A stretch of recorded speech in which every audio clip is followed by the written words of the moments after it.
안녕하세요, 참가자 여러분. 이 사업은 한국박물관협회 주관 한국민화뮤지엄 운영으로 진행되는 사업입니다. 박물관 자료와 현장, 역사와 사람이 만나는 새로운 인문학적 학습의 장을 마련하기 위해 시행되고 있습니다. 한국민화뮤지엄은 국내 최대 규모의 민화 전문 국립박물관으로 2015년 5월에 강진군에 개관하였습니다. 저희는 민화의 계승과 발전을 위해 다양한 사업을 진행하고 있는데 이 사업도 그러한 일환으로 생각해 주시면 되겠습니다. 참여해 주셔서 감사드리며 박물관 기리인문학 사업과 금일 프로그램 일정에 대해 간략히 안내해 드리겠습니다. 우선 박물관 기리인문학 소개 영상을 시청하시고 프로그램 내용 안내해 드리겠습니다.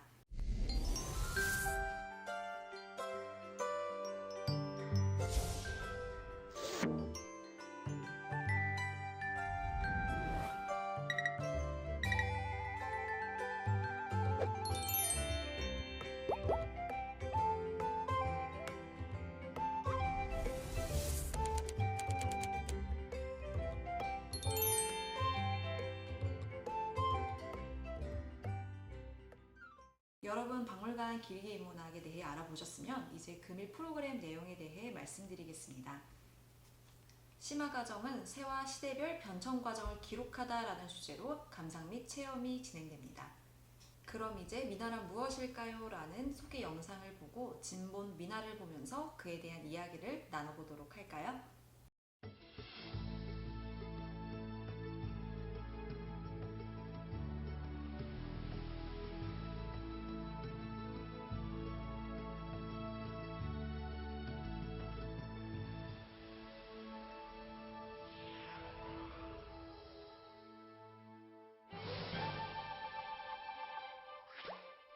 안녕하세요.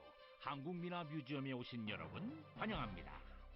저희는 자코도라는 민화 속의 주인공들인 까치와 호랑이에요. 자, 지금부터 저희와 함께 민화 속으로 여행을 떠나볼까요? 가자, 가자.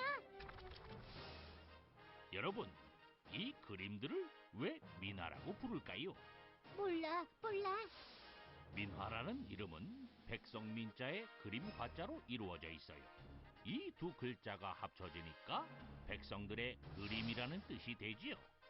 그런데 민화는 말뜻처럼 일반 백성들만 그리거나 가지고 있던 그림이 아니랍니다. 그렇다면 과연 민화는 무엇이고 언제 어떻게 시작됐는지 궁금하시죠? 자, 지금부터 민화의 이야기 속으로 들어가 볼까요? 가자, 가자. 오랜 옛날 통일신라 시대에 처용이라는 사람이 있었는데요. 몹시 나쁜 짓을 한 귀신에게 처용이 화를 내지 않고 너그러움을 베풀자 이에 감동한 나쁜 귀신이 앞으로 처용의 그림이 붙어있는 곳에는 나타나지 않겠다고 약속했대요. 그래서 우리 선조들은 처용의 얼굴을 그려서 대문에 붙이면 나쁜 일이 일어나지 않을 거라는 믿음을 가지고 있었어요. 이런 풍습을 좀 어려운 말로 문배 풍습이라고 해요. 문배, 문배. 통일신라 시대에 이어 고려 시대에도 문배 풍습은 계속됐고 세화로 십장생도가 제작되기 시작했어요. 세화는 새해를 맞이한 것을 축하하며 좋은 일만 생기고 나쁜 일은 일어나지 말라고 그린 그림을 의미한답니다. 세화, 세화. 자, 이제 조선시대로 가볼까요? 조선시대에는 세화의 종류가 매우 다양해졌어요. 그리고 새해가 되면 왕이 부화서라고 하는 그림을 담당하는 기관의 명에서 여러 가지 세화를 그리도록 시켰는데요. 이 세화들을 신하들에게 선물로 주었다고 해요. 그리고 왕이 머무는 궁궐이 넓고 화려한 만큼 궁궐 이곳저곳을 다양한 그림으로 장식했는데요. 이렇게 왕실을 장식하는 데 사용되었던 그림을 궁중장식화라고 하죠. 멋져, 멋져. 조선 후기가 되자 일반 백성들도 세화와 궁중장식화로 이용됐던 다양하고 좋은 의미의 그림들에 관심을 가지게 되었답니다. 그래서 이런 그림들을 직접 그리기도 하고 사고 팔기도 하면서 집안 곳곳을 장식하게 되었는데요. 이런 그림들을 바로 민화라고 부르게 된 거죠. 민화, 민화. 자, 그러니까 민화라는 것은 동일신라 시대 처용상으로 시작된 문배 풍습과 고려시대 세화 십장생도, 조선시대 다양한 세화와 궁중 장식화를 거쳐 조선 후기에 상류층에서 일반 백성에게까지 퍼지게 된 좋은 의미의 그림을 뜻한다고 할 수 있어요. 우리 선조들은 꿈과 소망을 담아 민화를 그리고 대문, 안방, 사랑방 등의 일상생활 장소들을 민화로 장식하기도 하고 제례, 혼례 등의 여러 가지 의례에 사용하기도 했어요. 따라서 민화는 가장 한국적인 그림이자 우리 조상들의 삶과 꿈, 지혜가 담겨있는 자랑스럽고 훌륭한 우리의 문화유산이지요. 민화, 민화. 그렇다면 민화는 어떻게 그려지는지 한번 볼까요? 자, 제일 먼저 사물의 윤곽선을 그립니다.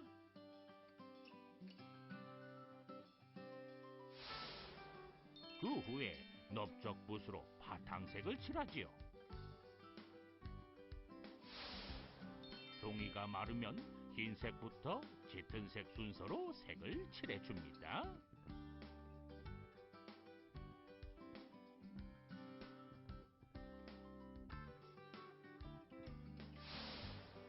다음으로 색을 더 칠하여 명암을 줍니다.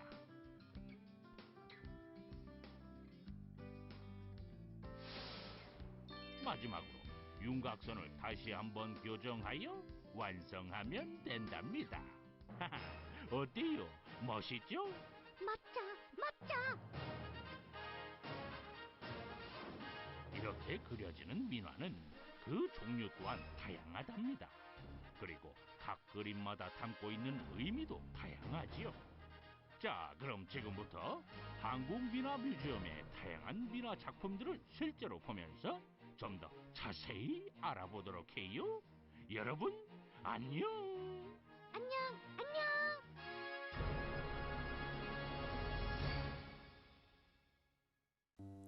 지금부터 한국민화뮤지엄의 대표 소장품에 관한 이야기를 들어보도록 하겠습니다. 첫 번째 작품은 자코도입니다. 현재 보시는 이 작품은 초등학교 5학년 미술교과서에 수록되어 많은 어린이들이 알아보는 까치와 호랑이입니다. 민화에서는 까치 작자에 호랑이 호자를 써서 자코도 또는 호작도라고 합니다. 자코도에는 세 가지 불상이 등장하는데요. 까치는 좋은 소식을 가져다 준다는 희보, 호랑이는 나쁜 일이 일어날 것을 막아준다는 뜻으로 벽사, 그리고 소나무는 인월, 즉 음력 정월을 의미합니다. 그래서 이런 그림들은 조선시대에 집집마다 가지고 있다가 정월 초하루에 대문에 붙여놓고 1년 내내 좋은 소식만 가져오고 나쁜 일은 막아달라는 의미로 사용하였던 문배 그림에 해당합니다. 지금 보시는 작품은 모란도입니다. 모란은 화종왕이라고 해서 조선 중기까지만 해도 주로 왕실에서 사용되었던 궁중 장식화이자 왕과 권력의 상징물이었습니다. 모란도는 조선 후기에 봉건 사회가 무너지면서 급속도로 유행처럼 서민들에게까지 퍼져나갔고 모란도를 가지고 있으면 돈이 들어온다는 얘기가 있었던 것처럼 부귀영화를 상징하고 부부의 화합을 상징하기도 합니다. 삼국유사에는 우리나라 최초의 여왕인 선덕여왕의 영민함을 보여주는 세 가지 일화, 즉 직위삼사에 기록되어 있는데요. 그중 하나가 당나라 두 번째 왕인 당태종 이세민이 선덕여왕이 덕망공주였을 때 꽃그림 세 폭과 꽃씨 세 대를 보내왔는데 그중 모란도를 보고 이 꽃은 향기가 없을 것이다 라고 말한 대목입니다. 대신들이 왜 그러한지를 묻자 덕망공주는 꽃의 나비와 벌이 함께 그려지지 않아서요 라고 답했습니다. 조선 후기 사극을 보실 때 결혼식 뒷장면을 보시면 모란도 병풍이 펼쳐져 있는 것을 보실 수 있는데요. 미나 모란도는 당시 혼례 병풍으로 사용되거나 신혼부부 방을 장식하는 용도로 주로 사용되었습니다. 장생도는 오래 사는 불상 13가지 중 몇 가지를 그린 그림이고 그중 10가지를 골라서 그린 그림을 십장생도라고 합니다. 장생도는 조선 중기까지 주로 왕비의 방을 장식하는 용도로 그 사용에 엄격한 제한이 있던 그림이었는데 조선 후기에 민간으로 퍼지게 됩니다. 이 작품에는 해, 산, 바위, 학, 소나무, 사슴, 불로초인 영지버섯, 석류나무가 그려졌는데 특이한 것은 장생물상의 하나인 대나무 대신 석류나무가 그려진 것입니다. 석류는 씨앗이 많다고 하여 다산을 상징합니다. 그리고 각 폭별로 그려진 새는 한 쌍을 이루고 있습니다. 그래서 이 작품은 장생도가 가진 장수의 기원뿐 아니라 쌍을 이룬 부부가 자식을 많이 낳으라는 의미까지 포함하여 부부의 방을 장식했습니다. 저희 박물관에는 역사학적으로나 미술사학적으로 중요한 작품들이 많이 있는데요. 이런 것들 다 제쳐두고 가장 인기 있는 작품 딱 한 가지만 뽑으라고 하면 이 작품을 뽑습니다. 제목만 보셔도 그 이유를 아실 수 있는데요. 제목은 어변송용도라고 하는 작품입니다. 즉 물고기가 변하여 용이 된다는 뜻입니다. 중국의 황하강에 있는 용문 지방 끝에 용문 폭포에는 이른 봄이 되면 늙은 잉어들이 떼를 지어 몰려와서 폭포가 내려오는 것을 거슬러 올라가려고 사투를 벌이는데요. 우리 선조들은 그중 딱 한 마리는 폭포를 거슬러 올라가서 번개의 꼬리가 잘리고 여의주를 물면 용이 된다고 생각을 했습니다. 따라서 사투를 벌이는 잉어가 공부하는 어린이부터 선비를 상징합니다. 그리고 여의주를 문다는 것은 과거급제, 그리고 태양은 임금을 상징합니다. 따라서 입신출세에서 왕 곁으로 가라는 뜻이 되겠죠.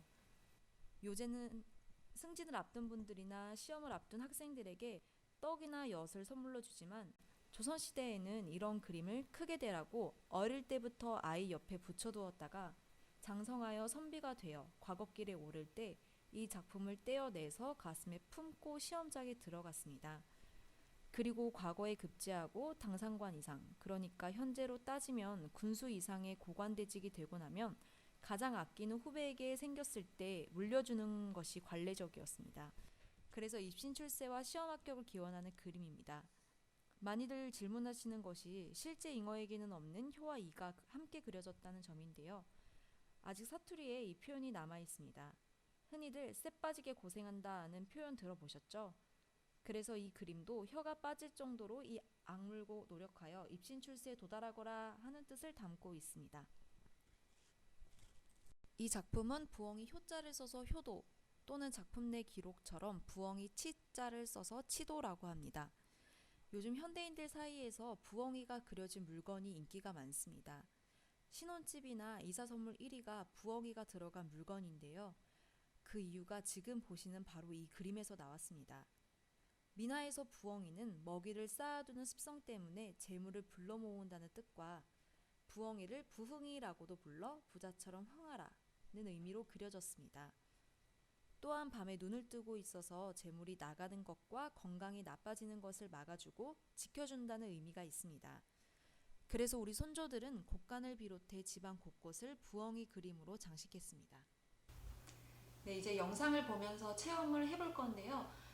체험했던 내용들 사진을 찍어서 그 화면에 보이는 해시태그를 넣어서 SNS에 공유를 해주시면 감사하겠습니다. 제품 구성을 한번 보겠습니다.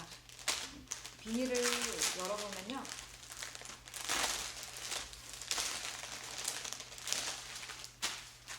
미나 쿠션 커버랑 여기 보시면 채색 샘플 그리고 설명이 적혀있는 설명지가 함께 구성이 되어 있습니다. 커버를 보시면 커버는 40cm인데 일반적으로 가장 많이 사용하는 사이즈로 여기저기 사용하기가 좋은 쿠션입니다. 네, 이제 이 커버에 색칠을 해볼 건데요. 커버 소재가 고급 마로 제작을 했습니다. 그래서 매우 부드럽고 꺼끌거림이 전혀 없어요. 그래서 고급스러운 소재라서 남녀노소 누구나 좋아해서 이번 체험 프로그램 재료로 선택을 하게 됐습니다. 도안에 바탕색과 이렇게 바탕색이 프린팅 되어 있어서 누구나 간단한 채색만으로도 멋진 작품을 완성해 볼 수 있습니다. 이제 그러면 여기 커버에 색칠을 한번 해볼까요? 체험 키트에 포함된 이 패브릭 마카로 색칠을 한번 해보겠습니다. 이게 패브릭 마카라서 옷에 묻으면 지워지지가 않습니다. 그래서 칠할 때는 주의를 해주세요.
마무리가 되었는데요. 저는 이렇게 완성을 해보았습니다.